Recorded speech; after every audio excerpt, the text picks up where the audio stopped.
Good morning, YouTube. First dog on the moon about to commence. Have done over a long period of time. And day of the year for members to make their valedictory speeches, and I am pleased to partake of this time-honoured tradition. Mr. Speaker, firstly, I'd like to thank myself for becoming Prime Minister in what we can say were unexpected circumstances. I think I'm doing a marvellous job, focusing on jobs and growth, and also growth and jobs. I'd like to thank the members of my government.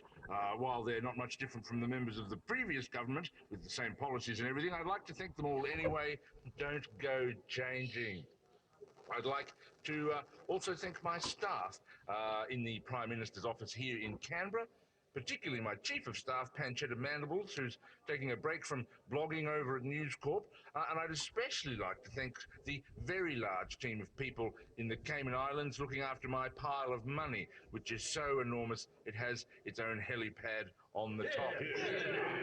Mr. Speaker, I'd also like to thank Craig and Darren, who run my electorate office and have both been kind enough to join us in the public gallery today. And I would like to express my considerable gratitude to my predecessor for being so terrible that nobody really cares what I do. It really is very easy because I just have to not be him. There he is on the backbench planning his comeback. Hello.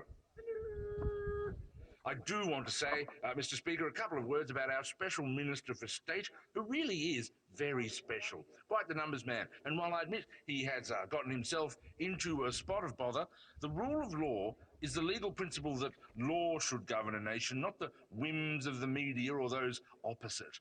A man is innocent until proven guilty, and nothing has changed in this situation, except, of course, for the Australian Federal Police executing a search warrant on the Minister of State home. That is a change, I suppose. That sort of thing happens all the time, Mr. Speaker. All right, well, it doesn't, but perhaps it should. I'd also like to thank the media for not focusing on the fact that this nation is about to go to war. Not with ISIS, that was a terrible idea. No, we're about to start bombing the shit out of New Zealand. Seriously, those guys with all their Lord of the Rings bullshit. It's funny because I'm so popular as PM, I don't actually need to go to war like the last guy did, yet here I am doing it. I would even like to thank those opposite. We are privileged to live in a democracy, Mr. Speaker, and an important part of our system of governance is that all governments are held to account by a steadfast and capable opposition. It's a pity we don't have one at the moment, but there you are. By the time those on the other side of the dispatch box get their act together, they'll be in a coalition with the Greens, and it will serve them right. Hope you like quinoa. It's coming sometime in the next 10 to 15 years anyway. You heard it here first. I'm not actually joking. Now, I do understand that for a number of reasons this has been a difficult year for the nation, not the least of which was changing our name from Australia to On the Moonistan and becoming a republic. Queen Lambie has been a most gracious monarch, and yes, there were better candidates, but at least it got her out of the Senate. Although we could have just as easily used the catapult to get her out of the Senate like we did David Leyonhelm. It's much easier getting things through the Senate now that we've changed the gun laws. How great it is to stand proudly beneath our new national flag, crossed bandicoots rampant upon a sweeping plain beneath the Southern Cross. It makes me proud to be an On the Moonistanian, or is that On the Moonistani? Anyway, it makes me proud to put my hand on my heart as we all sing the new national anthem. I left my heart to the sappers round K-San, and my soul was sold with my cigarettes to the black. It's all right, you can sit down. It's not really the national anthem. It is in First August News Star. Coming up to 10 o'clock. That's it for RN Sunday Extra this week. Yeah. Okay, so it has been that kind of a week. Special Minister of State responsible for the integrity of parliamentary affairs, subject of a search warrant because he broke the law in getting hold of a document in order to discredit the previous Speaker of the House for political reasons. Yeah, well, it'll be interesting to see whether the federal police can make their mind up to actually charge a sitting member. Police tend to be environmentally selected to be loyal to whoever's in office. So it'll be a big test of their integrity. Of course, as expected, the Belgian attack on Paris in the name of ISIL pretty much took all the wind out of the sails of the Paris Climate Conference.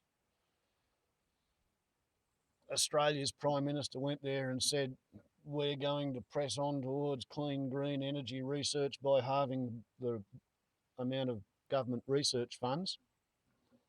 They were going to cut it entirely, now they'll just halve it. And he sees that as being an improvement.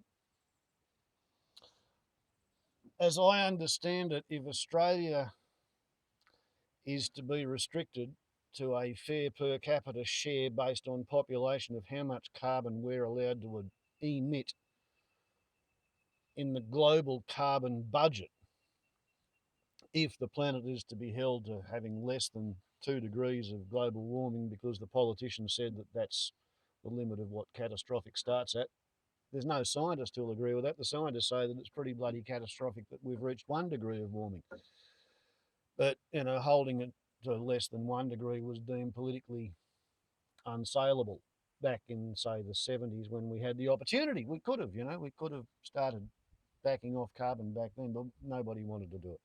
So anyway, if Australia only uses its own share of the carbon budget, and if we keep burning carbon at the rate that we're doing at the moment, then Australia will have run out of its carbon budget by 2026. Okay, so we've got 11 years before we have to stop in the name of the rest of the world says, you've already had your share, mate, fair go. But no, the people who are in power in Australia are sort of arguing about whether we can cut our carbon emissions by 28% by 2040 sort of thing. You know, the politicians are not living in the real world when it comes to global warming. And then, as if the disaster in Paris caused by, what was it, 6 or 7 identically uniformed, identically equipped, behind the enemy lines lurking sleeper cell terrorist commando counter value raids by these self-styled ISIS warriors. As if that wasn't bad enough, there's now been this incident in America. Well, there's been a few incidents in America involving assault rifles. You'd have to call them assault rifles. High magazine capacity, semi-automatic, military caliber weapons. And the first one was on Halloween when somebody went for a stroll, trick-or-treating with an AR-15 in Colorado Springs, and I think might have killed 3 people before being shot down by the police himself. The second one was also in Colorado Springs, and in that one, some gun nut who was also an anti-abortion nut decided to take his right to life fantasies with semi-automatic gunfire to the Planned Parenthood clinic. Killed a whole bunch of other people. And most recently in California, an American-born Muslim who went to Saudi Arabia on his Hajj pilgrimage, who, while he was there, met a Pakistani pharmacist, married her and brought her back to America because she was his wife and he was a citizen.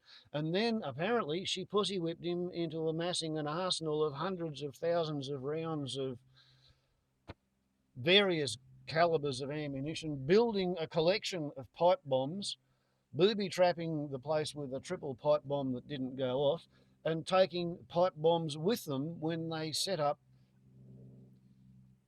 well, a terrorist attack. And a terrorist attack is where you attempt to cause terror. You know, I mean, Lennin once said that the purpose of terror is to terrorize. He's been misquoted as saying the purpose of terrorism is to terrorize. But Lennin died in the 1920s. Lennin wasn't around to hear Joseph Goebbels call the Royal Air Force Bomber Command Terror-Fliegeren.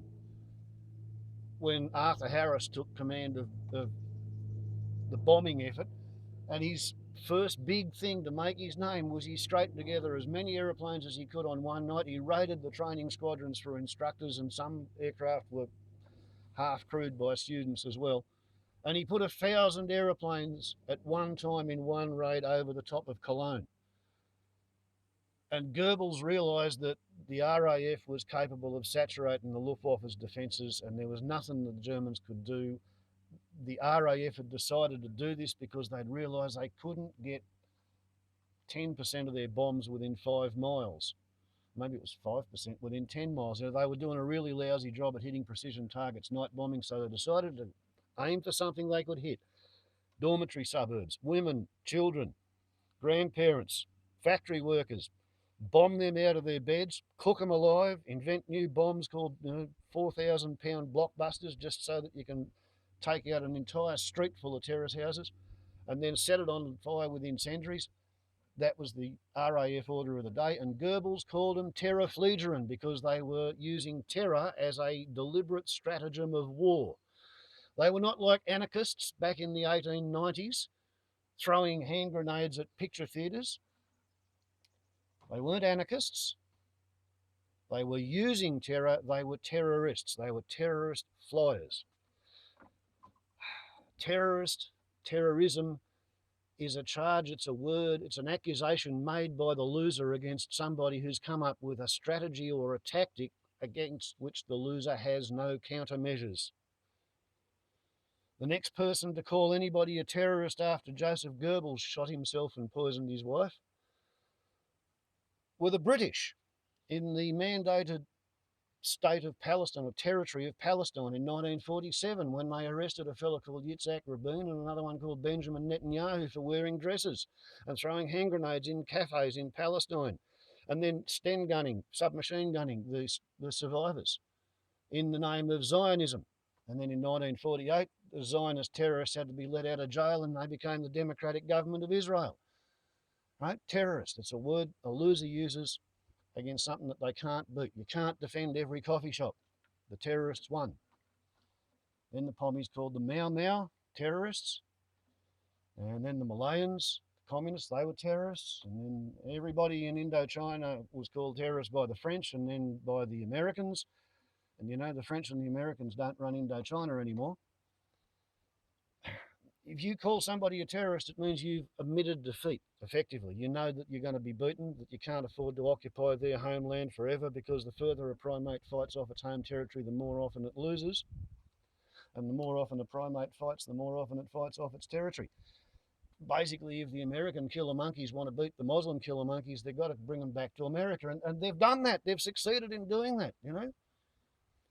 They say it was a sleeper cell in California, but there's no evidence of a network. Well, I'd say that when somebody uses the same weapons and the same tactics and they deploy it sequentially around the world, you know, what's the difference between the Pakistani Taliban attack on Mumbai airport, the Boko Haram attacks in Africa on the supermarket, and the Pakistani lady who taught hubby how to build pipe bombs so that they could go and shoot up a Christmas party for the disabled to cause maximum shock, horror and outrage and casualties, and demonstrate to the